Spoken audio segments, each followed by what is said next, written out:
Hi, good morning, good afternoon, and good evening. Dean Zang here from Zang IT LLC, where we specialize in doing webcasts and screencasts videos for small businesses. And today I thought it would be a good idea to give you a little bit of an update as to where we are and how we got started. And we're going to do a second clip where we talk a little bit about the actual data and the metrics involved in surveys that shows that video really does work and it works to engage customers. So anyway, the background on myself is I'm a former teacher, 8 years in the public schools. I graduated in 1972, but entered industry in 1980.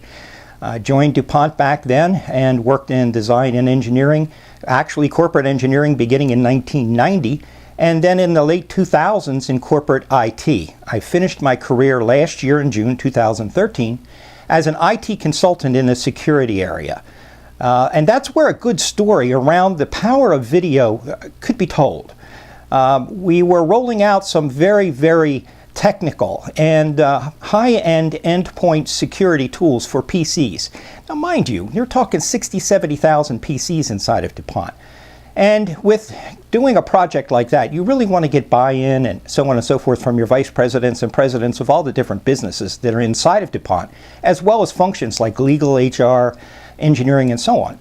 And I was tapped and asked, after having done many PowerPoint presentations over many years, to present some of this information. One story in particular, the best war story I can remember, was sitting in the office of the Vice President of Engineering with my sponsor along my side, talking about doing a presentation to the Vice President's staff.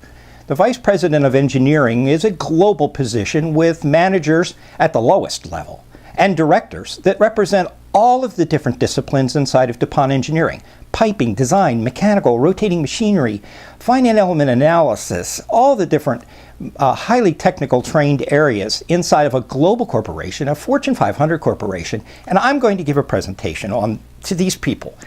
Well, that was a little intimidating, but then she sat back in her chair and she said, "You know what, Dean? I think it would be great if you did a video for us. That way we could put it on our intranet site and people could see it everywhere whenever they wanted to." I'll never forget that day, because when the meeting was over, I can remember saying, you know, you really couldn't say no to the VP of Engineering. And that's how I got started. Because the following 2 or 3 years until I retired last year in 2013, we did 3 or 4 different videos of this nature, being able to just-in-time delivery and get across the items that really needed to be done.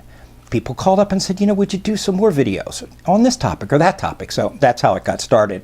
And when I retired, I decided, well, we'll do it ourselves, maybe give back to the community and help some small businesses here in the community where I've been their customer and help them out. We've done 15 or 20 videos or more. We take our equipment to your shop and we show off what you do. We let you tell your story. What's important to you and what's important to your customers. As a matter of fact, we do not only interviews and things like that. We took one brochure from a financial company and this paper brochure and turned it into a digital format with a voiceover. So we can do all kinds of different things. So the next clip I think you'll really enjoy. It's the metrics around why. There are 5 different references. We've pulled information from 3 different studies. It's an overwhelming amount of metrics and data that supports the engaging video content that can be done by using video in social media. That would be your Facebook, web pages, and home pages for small businesses here in Harford County and Northern Delaware. So stay tuned for the second clip. I think you're going to enjoy it.